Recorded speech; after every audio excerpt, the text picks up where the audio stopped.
You don't invent technology and then figure out what to do with it. You come up with an artistic problem, and then you have to invent the technology in order to accomplish it. I mean, when they go after your writing, your directing, it has to hurt. Oh, it always hurts. It has to hurt. It hurts a great deal. But part of making movies is you get attacked, and sometimes in very personal ways. I start in the middle. It was episode 4 right from the beginning because I don't like beginnings.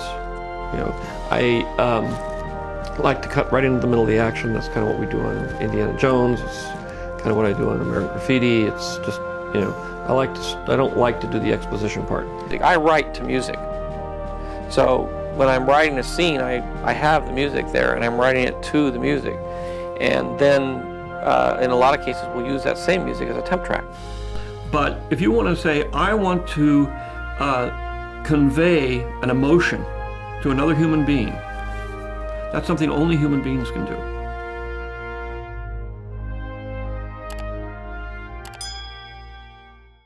That's what you have done. You have been able to create new things simply because no one had done it before and you had to do it on your own. Because I had a story to tell.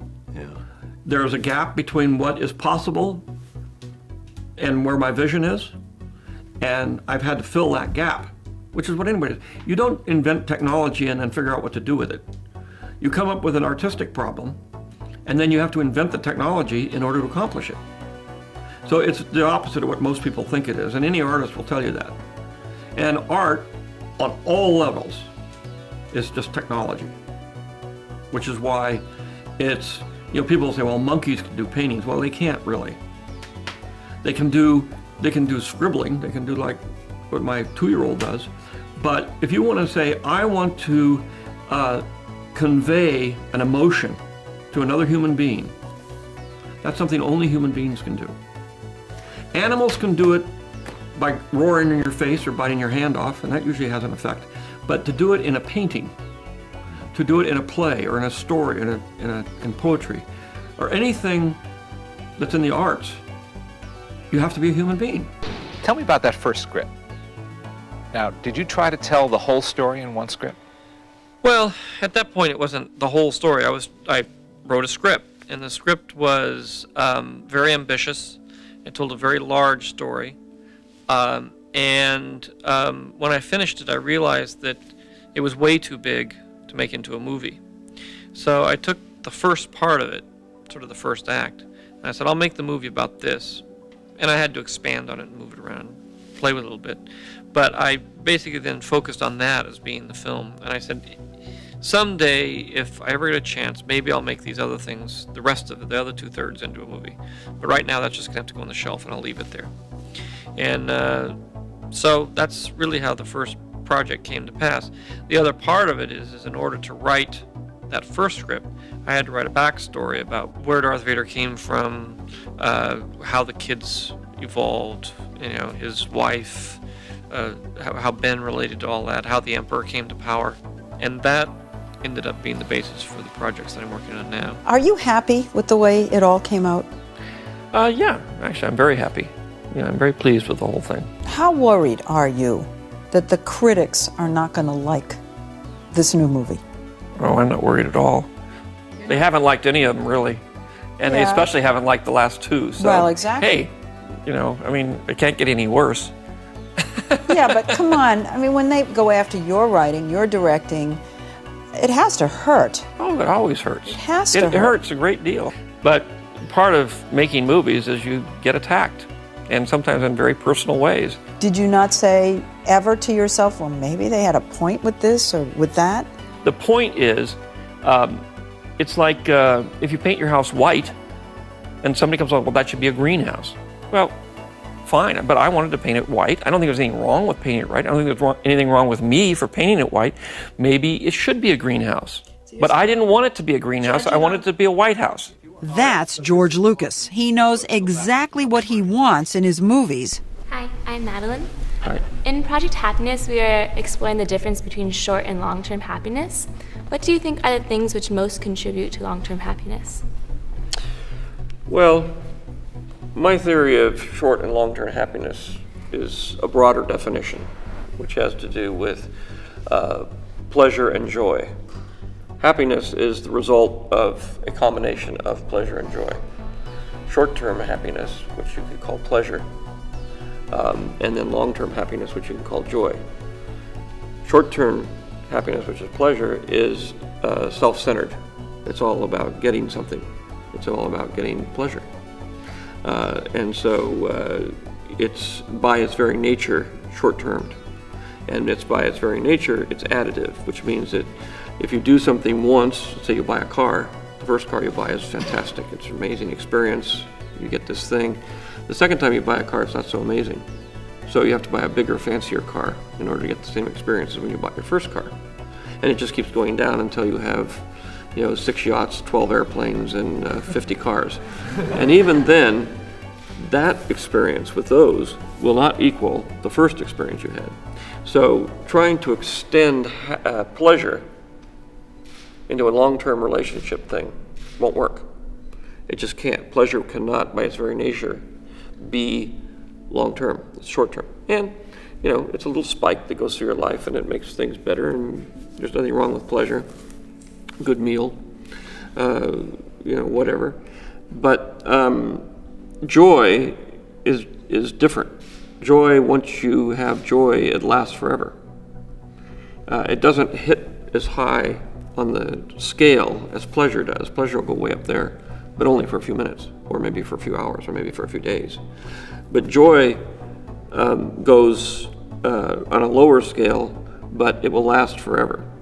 And joy is as the opposite of the passion of and the self-centeredness of pleasure is compassion, giving, helping other people. The issue of joy really has to do with taking care of other people and doing things for others rather than for yourself.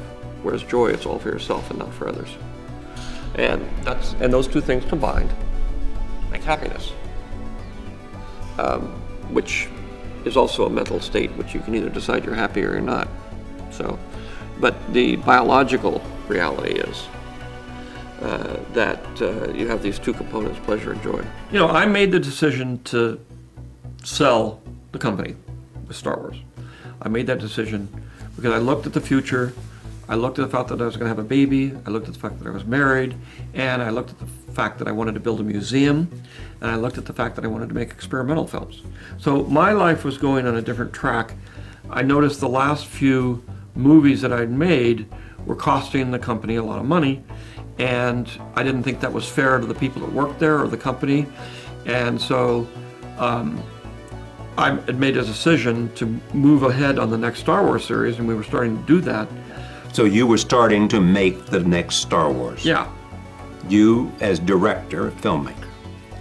So, and we were working with a writer. It wasn't quite working out, but I was also, I was also stepping away a little bit and turning things over to Kathy Kennedy.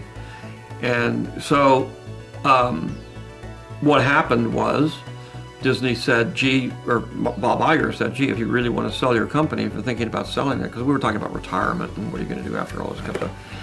And he said, well, if you really want to sell it, we're very interested. So that started that ball rolling. And I knew from, and I had the story treatments or, outlines, and we were we were working on scripts. And so I sold it. So I said, okay, I will go my way and I'll let them go their way. And it really does come down to a simple rule of life, which is when you break up with somebody, the first rule is no phone calls. The second rule, you don't go over to their house and drive by to see what they're doing. Yes. The third one is you don't show up at their coffee shop or the things that you're going to burn it. You just say, no, gone, history, I'm moving forward. Because every time you do, and we all learn this from experience, every time you do something like that, you're opening the wound again. And it just makes it harder for you.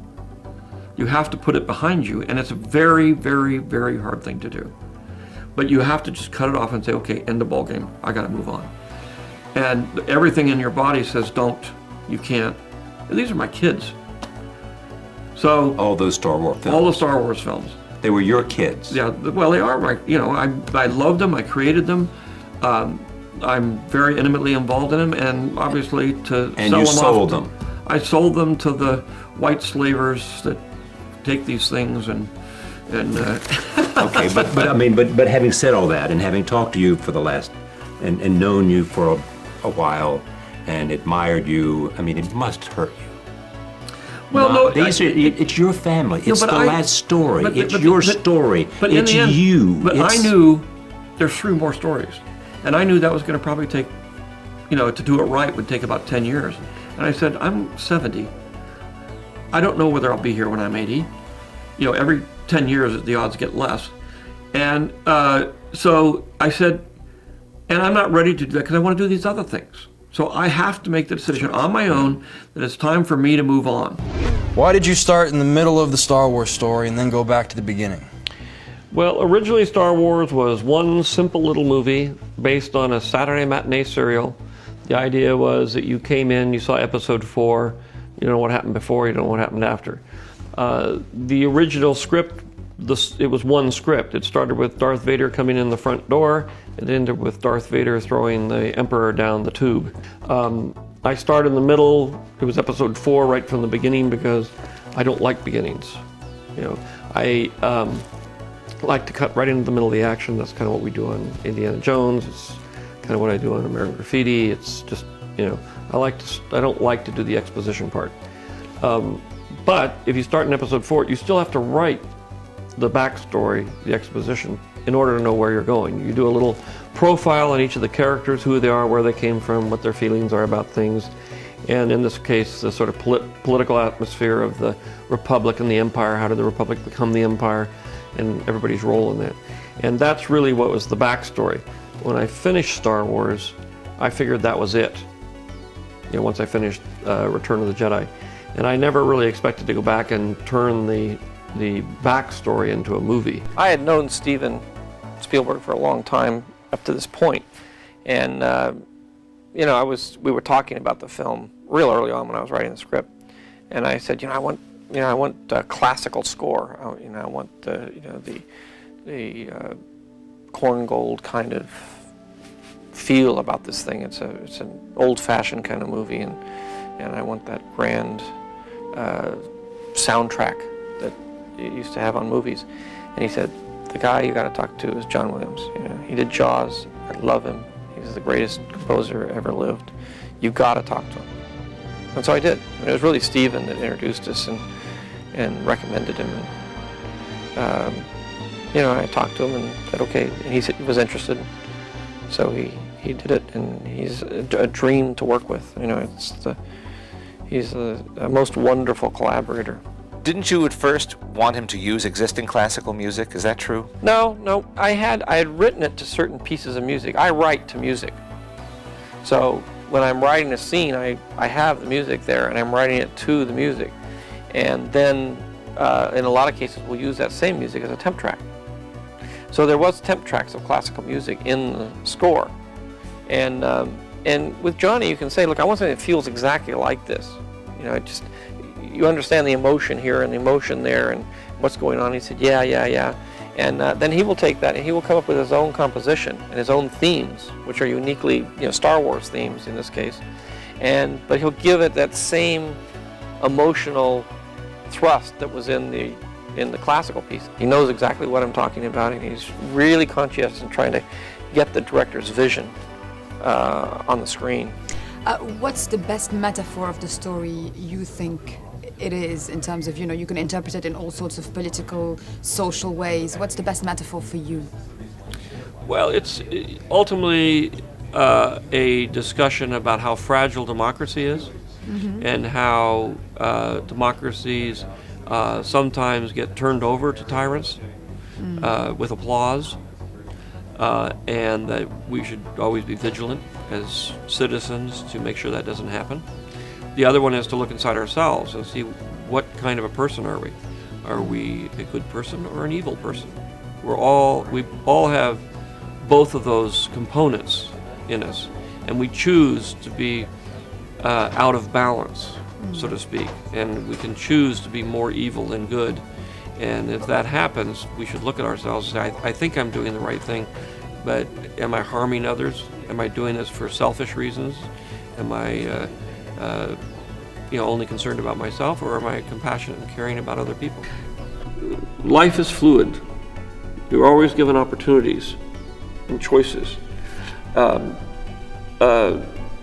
Generally speaking, no decision is the worst decision, because you always have these decisions to make. And, if you go with your heart and do what you think is right, generally it'll take you in the right place, because, as I say, then you'll be doing things that you love.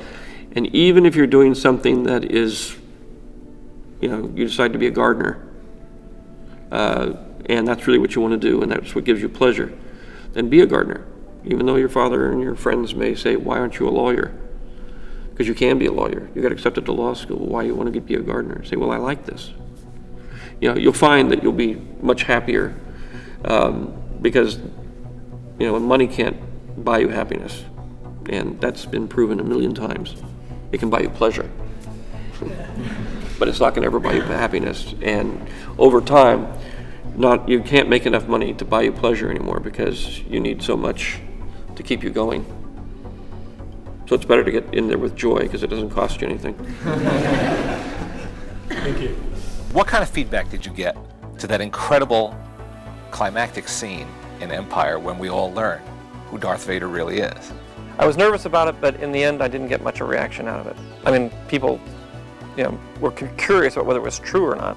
And I purposely left it so that it would be ambiguous, so that you wouldn't really know, and people would sort of debate it for the next, I had 2 more years or more to, I wanted people to sort of debate whether it's true or not true, or sort of thing.